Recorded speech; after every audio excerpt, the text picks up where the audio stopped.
you know, just kind of hue and saturation. I might want to drop the saturation a little bit, make them a little more gray. We don't want that orangish tint because that's not the composition of this picture. You just want it to match the colorings as best you can. Maybe this should be a little brighter.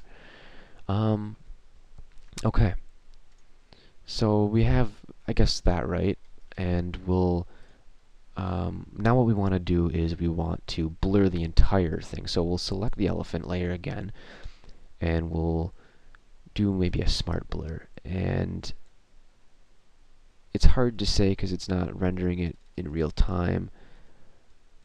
You don't want too much, so I'm thinking maybe a 1.3. Give it a little bit of blur.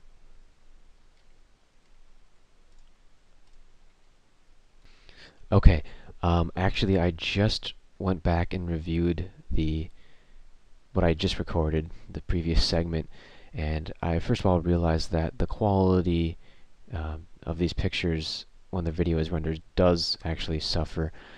And also I forgot to mention that, I mean, there's a lot of ways to cut things out, but I didn't mention the very best way, the most accurate but most time-consuming, is to use the Polygonal Lasso tool. And basically, let me get out of this, and basically that is going pixel for pixel and just going over everything to just cut it out perfectly. And it's accurate, but it takes a long time and it can be frustrating. So let me go back to the elephant here. Smart blur. So I smart blurred that. Then the next thing I want to do is I want to add some noise. I want to make it more grainy to match the picture composition. So I guess, yeah, usually I'd go with 4.8, and that's probably good enough. I mean, sometimes you don't even notice. Maybe we'll add a little bit more, just to make it a little bit more believable. And let's see. So it's not perfect.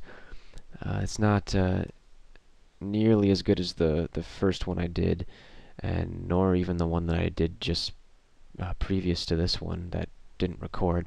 So I'm going to, the last thing I'm going to do then is make a shadow, because that makes it much more believable.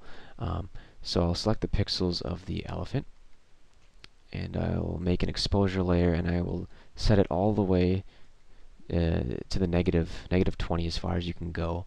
Make it real black. So now it's its own separate entity, kind of layer thing. And I'll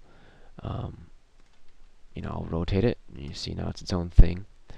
And I will flip it so it matches up. And at this point you can kind of do whatever you want, however you think it matches the lighting in the picture. I like to stretch it out a little bit, change the perspective, kind of do whatever I can, whatever. I find that things don't have to be perfect. They just have to be semi-believable. You're not really... When you're making something, you see more flaws than other people do, because you know exactly how you did everything. You know how it's supposed to be. Other people don't. Viewers don't know that. But yeah, so we can kind of do this however we really want. I don't know. Kind of just something like this maybe. And then I also like to use the warp tool to really... what the hell just happened? Don't know. Okay, well, I seriously don't know why I'm having problems. Are you kidding me?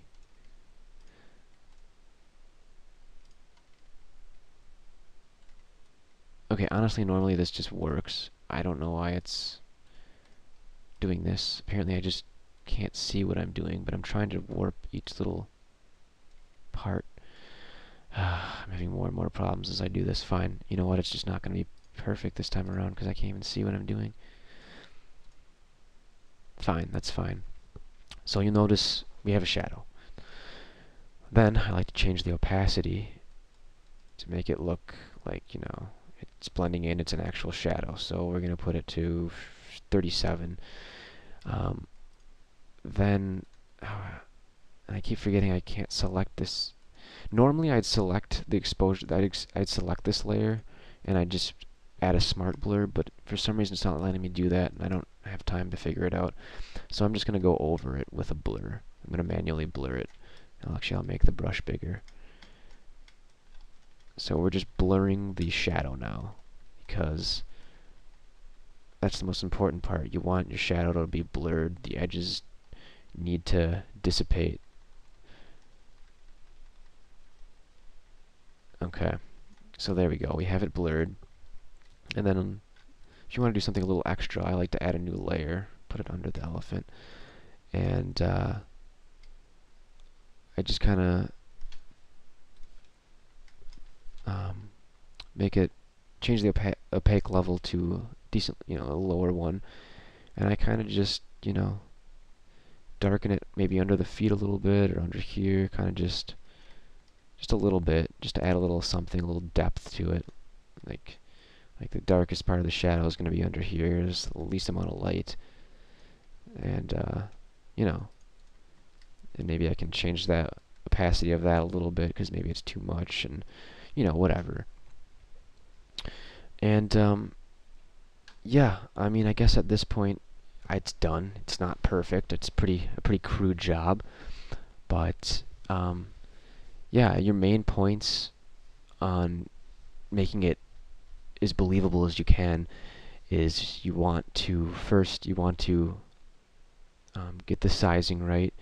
And if you have say you have a low quality picture, you don't want to put a high quality image into that. Like, I wouldn't want to put a higher quality elephant in than the images. You have a grainy picture, you want to downgrade that elephant. You want to make it grainy, you want to add, and you want to make sure it matches the quality of the picture. That's one of the most important parts.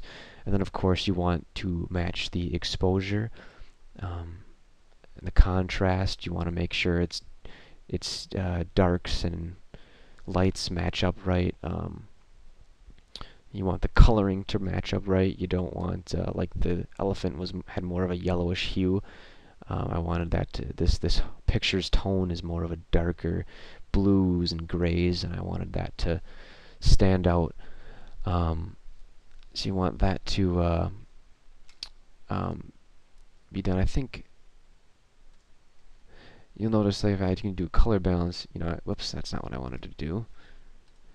We'll select the pixels of this, and you know, you can easily change this. Oh, I want a red elephant, or I want a green elephant. You can easily change that, but basically, and the other thing, like I said, was shadows. Shadows makes things believable because it looks like the object it adds another kind of layer, another step, or into the believability of the image. Puts the you know, not only is the elephant there, but you can see it's casting a shadow, so it kind of, you know, adds more to it. Those are kind of like the points. Again, also kind of blurring it in. You just overall want to make it believable and match the picture as best you can. It's not so much of, you know, putting it in the picture as it is just trying to match the coloring, match the lighting, match all of that. And I think those are the most important key points. Yeah, this wasn't nearly as good as the first take I did of this, but you know, whatever. I've always kind of wanted to do one of these, and probably nobody will see this, but I just wanted to do it. Maybe I'll make a better one someday. But yeah, thanks for watching.